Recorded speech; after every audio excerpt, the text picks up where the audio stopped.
السلام علیکم ورحمۃ اللہ وبرکاتہ۔ عزیز ساتھیو، ایک واقعہ یاد آیا۔ رسول اللہ صلی اللہ علیہ وسلم کے زمانے میں ایک قبیلے والے اسلام لے آئے اور انہوں نے نبی کریم صلی اللہ علیہ وسلم سے یہ عرض کیا کہ یا رسول اللہ، ہمارے پاس کسی شخص کو بھیج دیجئے جس کو ہم اپنے اموال کے صدقات دے دیں۔ تو وقت مقررہ پر جو دن متعین تھا، اس دن نبی کریم صلی اللہ علیہ وسلم نے ایک شخص کو مدینہ منورہ سے بھیجا۔ وہ اس علاقے کی طرف جب چل پڑا تو جاہلیت کے زمانے سے ان کی قبیلے اور ان علاقے والوں کے قبیلے کے درمیان میں کچھ چپقلش تھی، عداوت اور دشمنی تھی۔ تو ان صحابی کے دل میں وہ خیال آیا کہ یہ تو ہمارے دشمن تھے ایک زمانہ میں ان کی طرف جا رہا ہوں، کہیں یہ لوگ مجھے نقصان نہ پہنچائے۔ بہرحال وہ چل رہا تھا۔ اس دن جس دن ان کو وہاں پہنچنا تھا تو وہ علاقے والے وہ اپنے گاؤں سے باہر نکل آئے تھے۔ یہ جب گیا، دور سے ان کی طرف دیکھا تو جو یہ قریب ہوتا گیا ان کے گاؤں کے، تو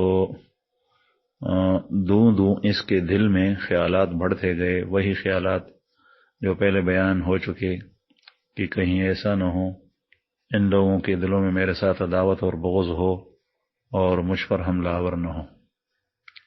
جب دیکھا دور سے تو وہ لوگ اسلحہ لے کر اپنے گاؤں کے باہر کھڑے تھے۔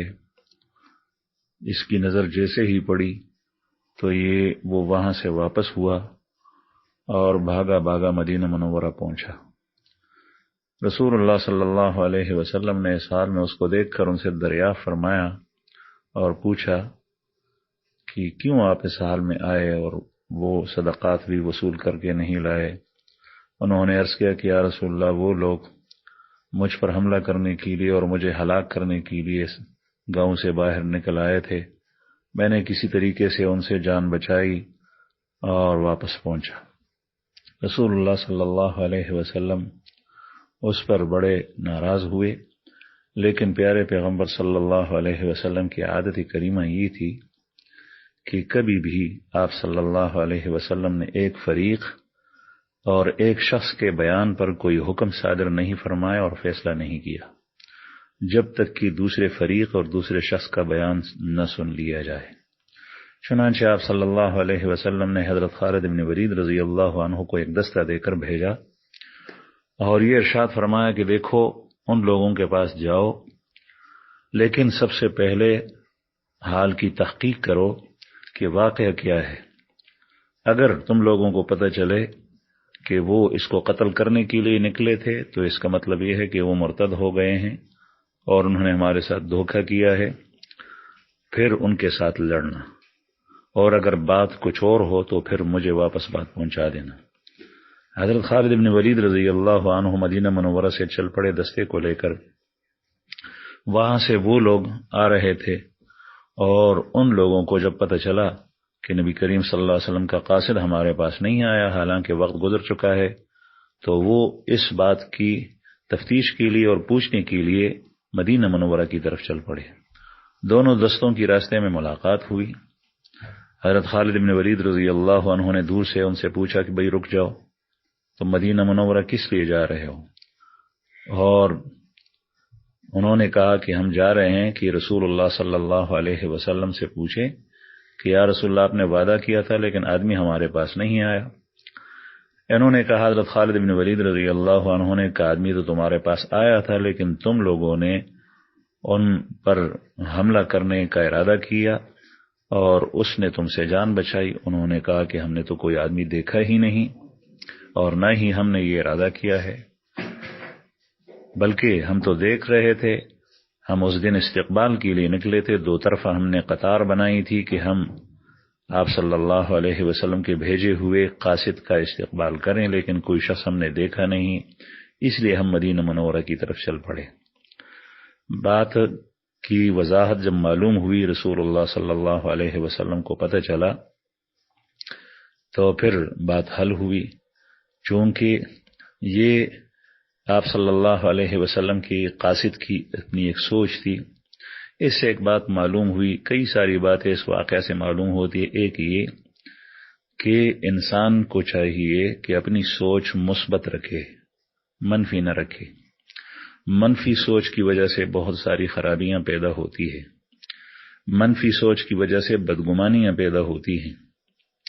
مثلا کوئی شخص راستے میں جا رہا ہے اور اس نے تھوکا اور آپ نے اس کو دیکھا اور آپ کے دل میں یہ خیال آیا کہ اس شخص نے تھوکا اور میری طرف تھوکا اور اس کو مجھ سے بغض ہے، عداوت ہے، اس لیے تھوکا، حالانکہ اس شخص کو پتہ بھی نہیں تھا کہ آپ آ رہے ہیں، یا دل میں اس کے یہ خیال بھی نہیں گزرا تھا۔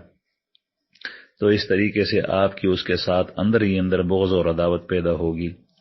اس کو سوئی ظن کہتے ہیں۔ تو بدگمانی بہت خطرناک چیز ہوتی ہے۔ اگر اس کو سامنے لایا جائے اور اس کی وضاحت کی جائے اور تحقیق حال پوچھی جائے تو پھر بات صاف ہو سکتی ہے، ورنہ آدمی پتہ نہیں کہیں سے کہاں تک پہنچ جاتا ہے۔ اس لیے ہر چیز کے بارے میں مثبت سوچ رکھنا چاہیے۔ آپ کسی مسلمان کے بارے میں کوئی بات ذہن میں آئی بری اور اس کے دوسرا احتمال اس کا اچھا ہو سکتا ہے، تو آپ کیوں نہ اس کو مثبت سوچ کے مطابق اچھے احتمال کے اوپر اس کو ڈال دے کہ اس کا مطلب یہ ہو سکتا ہے، یہ نہیں۔ کسی نے کوئی بات کی، اس کا ایک احتمال اچھا ہو سکتا ہے، ایک احتمال برا ہو سکتا ہے، تو آپ یہ سوچیں جو اچھا احتمال ہو سکتا ہے کہ اس شخص نے بات اس بنیاد پر کی ہے، نہ کہ برے احتمال پر۔ ہمارے ہاں ایک مسئلہ ہے، وہ یہ کہ اگر کسی شخص کے منہ سے اور اس کی زبان سے کوئی بات نکل آئے اور اس بات کے اندر ایک احتمال اسلام کا ہو کہ یہ شخص مسلمان ہے اور اس کا مطلب یہ ہے کفر کا نہ ہو، اور 99 احتمالات اس بات کے اندر کفر کے ہوں، تو تب بھی آپ اس کے بارے میں بدگمانی نہ کریں اور فتویٰ نہ دیں کہ یہ شخص کافر ہے، بلکہ اس کو اس ایک احتمال اچھے کے اوپر حمل کر کے کہ شاید اس کا مطلب یہی ہے۔ اس لیے یہ جزیہ ہمارے ہاں فتاوی کی کتابوں کے اندر لکھا ہوا ہے کہ 99 احتمالات کفر کے ہوں اور ایک احتمال وہ ایمان کا ہو کہ یہ شخص مومن ہے، تو اس کو مومن ہی سمجھا جائے گا۔